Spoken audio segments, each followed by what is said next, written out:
Hurricane Hilary continues to churn her way towards California, and tonight she's been downgraded to a Category 1 hurricane. California's governor is issuing a state of emergency as it's expected to make landfall sometime tomorrow. You're looking at time-lapse video of the Santa Monica Pier earlier today. You see the gloomy skies and waves picking up out off in the distance there.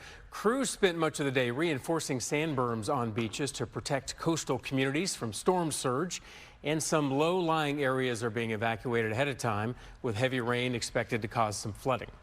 We have live team coverage tonight. Marissa Sarbak is keeping up with the situation in Yuma County, expected to get hit pretty hard with rain and heavy and strong winds. But first, let's check in with Cory McCloskey for a closer look at Hilary's path. All eyes on Hilary. Yeah, she's really been a popular girl over the last couple of days. We're speaking her name quite frequently, and as you mentioned, now downgraded to a Category 1 storm, and it's inevitable. These storms just cannot keep up their strength as they move into the colder waters, or relatively colder waters, as you get up closer and closer to California. Frankly, I feel like the Beach Boys ripped me off my entire life. When I finally got into the Pacific Ocean, it was so cold.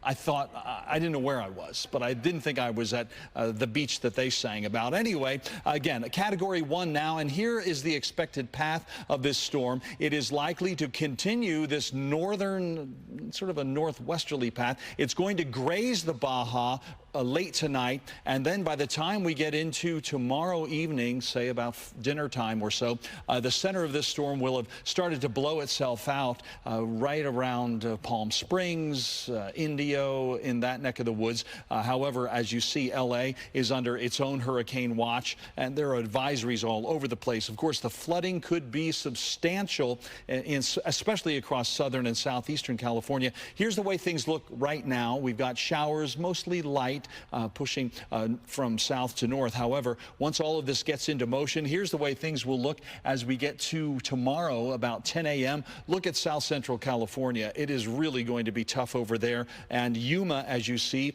is sort of on the eastern edge of all of that action. And I know Marissa is keeping a close eye on Yuma and Yuma County. We'll talk more about that coming up here in just a second. I'll also have our forecast and a look at our own radar in just a few minutes. Brian? Of course, see you then.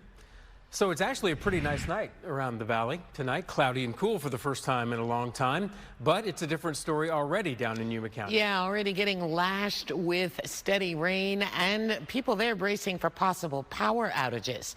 Marissa Sarbak joins us with the latest. Marissa. Yeah, Linda, Brian, we spoke with the director of emergency management down in Yuma County earlier today, and he says they've actually already seen some of those power outages today. Just, of course, as you mentioned, that rain coming in earlier and some high winds already. This is just a taste of what's to come in Yuma County for tomorrow. Now, even here at Sky Harbor, we've seen delays and cancellations, any of the flights heading to Mexico or California. And as to be expected, the same thing is on tap for tomorrow. We're expecting the worst and preparing for that. Southwest Arizona will likely see the highest impacts from Hurricane Hilary in our state. Expected to downgrade into a tropical storm by the time it reaches the U.S., it could still pack quite a punch by Sunday afternoon into Monday. The National Weather Service just issued a high wind advisory for us, so we can have winds up to 65 miles per hour. Obviously, we're going to have up to 1.25 inches of rain.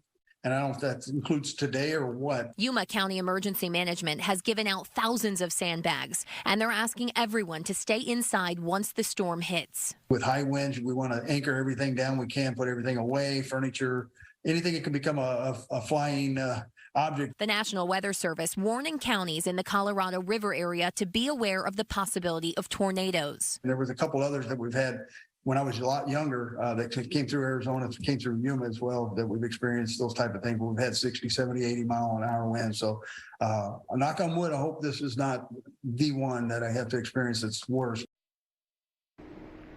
And as you just heard from Cory, that Category 4 hurricane has officially been downgraded now to a Category 1, but it is still expected to hit the U.S. as a tropical storm. The timeline has shifted a bit, so while it's decreased in strength, it has picked up in speed. It is likely going to hit the U.S., and we'll see those effects here in Arizona earlier tomorrow in the day. Reporting live at Sky Harbor, Marissa Sarbak, Fox 10 News. Okay, thanks, Marissa.